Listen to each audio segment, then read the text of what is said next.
নমস্কার। ইদানিং যে বিজেপির কোনো নেতা ইন্টারভিউ দিতে চাইছেন না, সেই জন্য আমি আমাদের ত্রিপুরা রাজ্যের বিজেপির মিডিয়া যে কনভেনর আছেন সুনীত সরকারের কাছে আমি একটা আবেদন করেছিলাম ইন্টারভিউর জন্য। তো সে প্রেক্ষিতে প্রাক্তন বিধায়ক মাননীয় দিলীপ কুমার দাস ইন্টারভিউতে উনি রাজি হয়েছেন।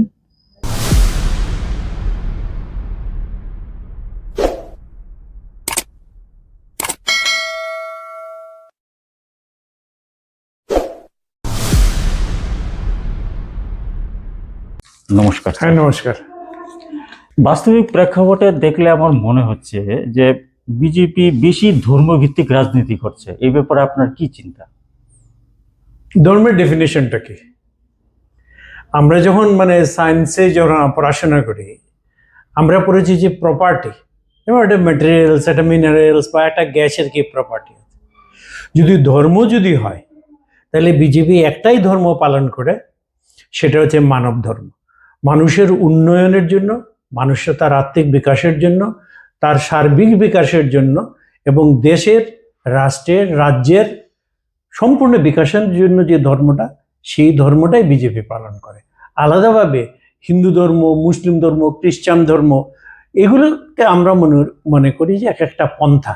সুতরাং এটা ধর্ম নয়, এটা একটা পন্থা। ঠাকুর শ্রী রামকৃষ্ণ বলেছেন, যত মত তত পথ। তো সুতরাং ভারতীয় জনতা পার্টি এই পথে বিশ্বাস করে, কিন্তু তার ধর্ম সবার উপরে মানুষ, এই তাকে নিয়ে যা কিছু তার উন্নতির জন্য, তার সুখ সুবিধা শান্তির জন্য যা দরকার, সেটা হচ্ছে ভারতীয় জনতা পার্টির ধর্ম। আপনার এই কথাটাকে আমি রেসপেক্ট করেই বলছি, কিন্তু বিশেষ করে অনেক বিজেপির বিধায়কের, আমি ত্রিপুরার কথা আপাতত ছাড়লাম, বাইরে দেখা যায় মন্দির মসজিদ নিয়ে বেশি রাজনীতি করছে। এই ব্যাপারে আপনার কি চিন্তা? না, ঘটনার পরিপ্রেক্ষিতে যখন দেশে বিভিন্ন পরিস্থিতি দাঁড়ায়, এটা একটা আসে।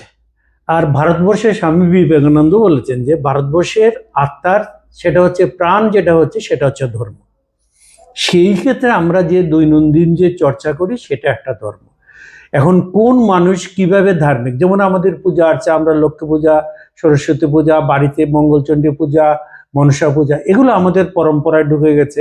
এবং প্রতিটি মানুষ তার যেরকম শিক্ষা দিকে বা পারিপার্শ্বিক এবং বাড়ি যেটা, সেখান থেকে সে বড় হয়ে আসে। এর উপরে তাকে পারিপার্শ্বিক বা বাহিরের যে প্রেশারটা থাকে, সেই পরিপ্রেক্ষিতে, এবং এইটা অনেকটা একটা রাজনীতির সাথেও মিশে গেছে, সার্ভাইভালের সাথে কোয়েশ্চেন এসে দাঁড়িয়ে গেছে। সুতরাং এটা অস্বাভাবিক কিছু নয়, কিন্তু এটা বেশি বেশি করছে। আমাকে দেখতে হবে যে মূল থিমটা যারা পার্টি চালাচ্ছে, তারা কোন ফিলোসফির উপর সেই তার নীতিটাকে কোথায় রাখছে। আর বাকি যারা আছে, সে সদস্য হতে পারে, সদস্য না হতে পারে, বিজেপিরও হতে পারে, বিজেপির না হতে পারে, ধর্ম আচরণ প্রত্যেকে যে যার মতো করবে, তারই পরিপ্রেক্ষিতে এই ব্যাপারগুলো উঠে আসছে। আপনি যদি একটা ধরেন, বলেন বাবরি মসজিদের কথা যদি বলেন, বাবরি মসজিদ, এতে 500 বছর ধরে এটা আন্দোলন, এটা বিজেপির জন্মের বহু বছর আগে থেকে এটা চলে আসছে। সুতরাং আজকে নয়, এবং ইতিহাসে এবং আর্কিওলজিতে সেটা প্রমাণিত যে এখানে রাম মন্দির ছিল, যার জন্য শেষ অবধি সুপ্রিম কোর্ট এইটা অর্ডার দিয়েছে, রাম মন্দির প্রতিষ্ঠিত হয়েছে। সুতরাং এইটা একটা ফিলোসফি, একটা দিশা, বা একটা যেটা বলে আমাদের আস্থার প্রকাশ, সেইটুকু। বাকি কোথাও আলাদাভাবে যে মন্দিরে একটা এজেন্ডা, এরকম কিন্তু এজেন্ডা কিছু নয়। একটা মেরুকরণ তো হচ্ছে না, ধর্মের মেরুকরণ তো হচ্ছে। মেরুকরণ তো অনেক আগে থেকে হয়েছে। আমাদের তো এই ভারতবর্ষের তো মেরু একটাই ছিল।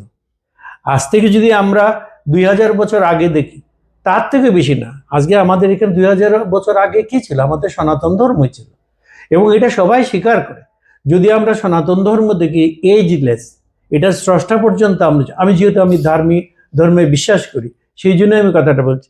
কিন্তু আমরা এটা যেমন জানতে পারি যে, আমরা মনে করি বৌদ্ধ ধর্ম যদি হয় 2500 বছর, খ্রিস্টান ধর্ম 2000 বছর, মুসলিম ধর্ম 1500 বছর, আর তার জৈন ধর্ম, সবগুলো এক একটা আয়ু আছে এবং একটা ব্যক্তি আছে।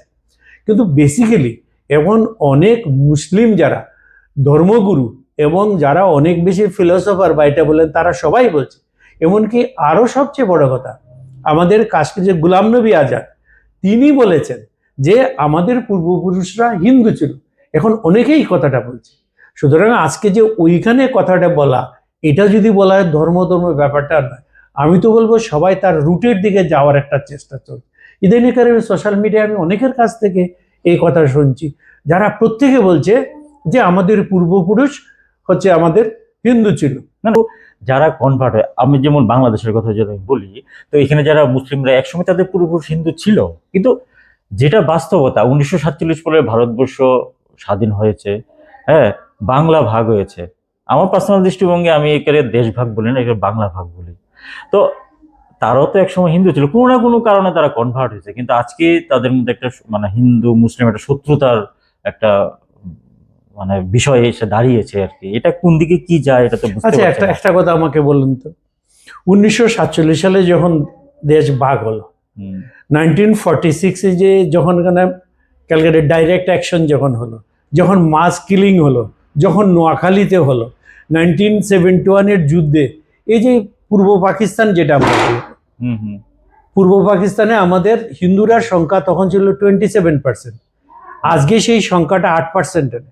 পাকিস্তানেও ছিল প্রায় 30-এর কাছাকাছি, এখন পাকিস্তানে মানে 1%-এরও কাছাকাছি এরকম এসে দাঁড়িয়েছে। হুম, এই যে এতগুলো মানুষ যে তাদের যে দেশটা ছাড়তে হলো, আমি নিজে বলবো, আমি তো 65-এ আমি ইন্ডিয়াতে এসেছি, আমাকে কেন আসতে হলো? আমার ভিতরে কি এটা ক্ষোভ থাকবে না? আমি যখন এখানে এসেছি তখন আমার মা বাবা কিন্তু পূর্ব পাকিস্তানে ছিল। ওরা কি ভেবেছিল যে বংশের একটা ছেলেকে অন্ততপক্ষে বাঁচিয়ে রাখি, তারা আমাকে, আমি তখন এটা ক্লাস 6-7-এ পড়ি, একটা ছেলেকে মা বাবা যখন তার কাছ থেকে সেপারেট করে দিয়ে দেয়, সেই ছেলেটা নতুন দেশে এসে কিভাবে থাকবে, কার কাছে থাকবে, পুরো সেই জিনিসটা তো আমি ভুগেছি। তা আমার ভিতরে কি এই প্রশ্নটা জাগবে না?